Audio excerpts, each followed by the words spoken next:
कि हनुमान जी को कहा गया है कि अतुलित बल धामम हेम शैलाव देहम धनुजवन कृशानो ज्ञानी नामाग्रगण्यम। ज्ञानी नामाग्रगण्यम, ज्ञानियों के जो अग्रगण्य हैं वो श्री हनुमान जी महाराज है ना। फिर भेष बदल करके क्यों गए राम जी की परीक्षा लेने हैं? जब राम जी वनवास में थे, जानकी जी को खोज रहे थे ऋषिमुख पर्वत के पास, तो फिर क्यों गए भैया? यदि राम हनुमान जी ज्ञानी थे तो फिर जब वो काल नेमी जड़ी बूटी लाने के समय संजीवनी बूटी लाना था हनुमान जी को, लेकिन वो देखो काल नेमी नाम का राक्षस ऐसा भेष बना करके बैठा कि हनुमान जी का ज्ञान भी फेल हो गया। पहचान पाए थे क्या हनुमान जी? लग गए थे उसके साथ कीर्तन में।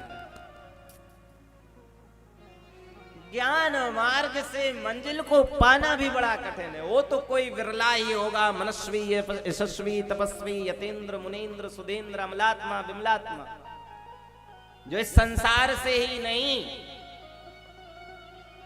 हर एक पृथ्वी के जितने तत्व हैं सबसे दूर दूर तक उसकी आसक्ति ना हो, वो कोई ऐसा बिरला महापुरुष होगा जो ज्ञान से, क्योंकि ज्ञान ही अहंकार और घमंड का कारण होता है। ज्ञान हो जाना बड़ी बात नहीं है, ज्ञान को पचा जाना बहुत बड़ी बात है। लोगों के पास ज्ञान तब होता है लेकिन उस ज्ञान को प्रकट करके उनके अंदर मद आ जाता है, अहंकार आ जाता है। अरे मेरे को तो समाज के इतने लोग मान रहे हैं, मेरे को तो देश के इतने लोग मान रहे हैं। इसलिए जो शास्त्र ये कहते हैं कि ज्ञान श्रेष्ठ है, वही शास्त्र ये भी कहते हैं कि उस ज्ञान से यदि प्रतिष्ठा का अभिमान आ जाए तो फिर प्रतिष्ठा सुकरी विष्टा। वो प्रतिष्ठा सुगर का मल है यदि जीवन में मिलना शुरू हो गई है ज्ञान के माध्यम से। इसलिए प्रतिष्ठा इस चक्कर में मत पड़ो। बोले फिर? बोले आप तो एक साधारण से बने रहो।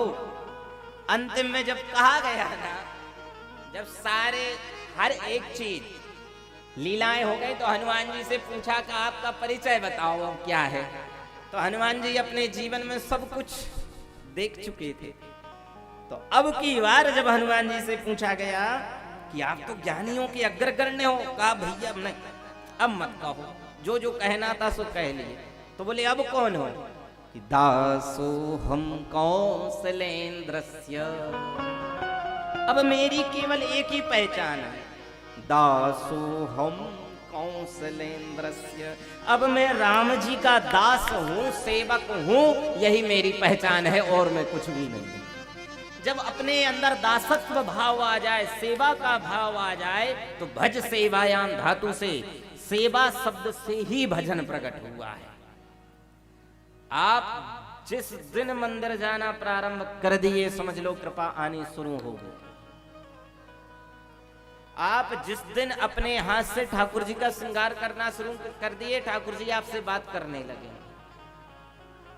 आप जिस दिन अपने कमाए हुए धन में से गृहस्थी है, नियम से 20% ईमानदारी से उसका दान शुरू करना कर दे, समझ लेना आपके धन की शुद्धि है। अपने शरीर से समस्त जिस दिन आप भगवान को ये समर्पित कर दो, राम जी को आगे रख करके अपने को पीछे रखना शुरू कर दोगे, अपने आप भक्ति आना शुरू हो जाए। क्योंकि भक्ति और कोई नहीं दे सकता है, राम जी को कोई ऐसे ही नहीं पा सकता है। राम जी के लिए कहा गया है कि जान ही तुम ही हो जाए, तुम्हारी कृपा तुम्हें रघुराई।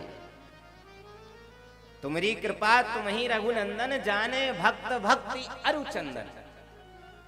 आपकी कृपा को कोई आपका भक्त ही जान सकता है। वो भी कौन सा भक्त? जिस भक्त के ऊपर आपकी कृपा हो, आप दया कर दें कि ये मुझको जान जाए, तो फिर जान सकते हैं। नहीं तो गोस्वामी जी भी चित्रकूट के घाट पर और 2 बार दर्शन कर चुके थे, दूसरी बार भी राम जी को नहीं पहचान पा रहे थे। तो फिर गुरु ने आकर के ही समझाया कि देखो यही राम जी हैं। चित्रकूट के घाट पे भई संतन की भीड़ और तुलसीदास चंदन के से तिलक दे रघुवीर।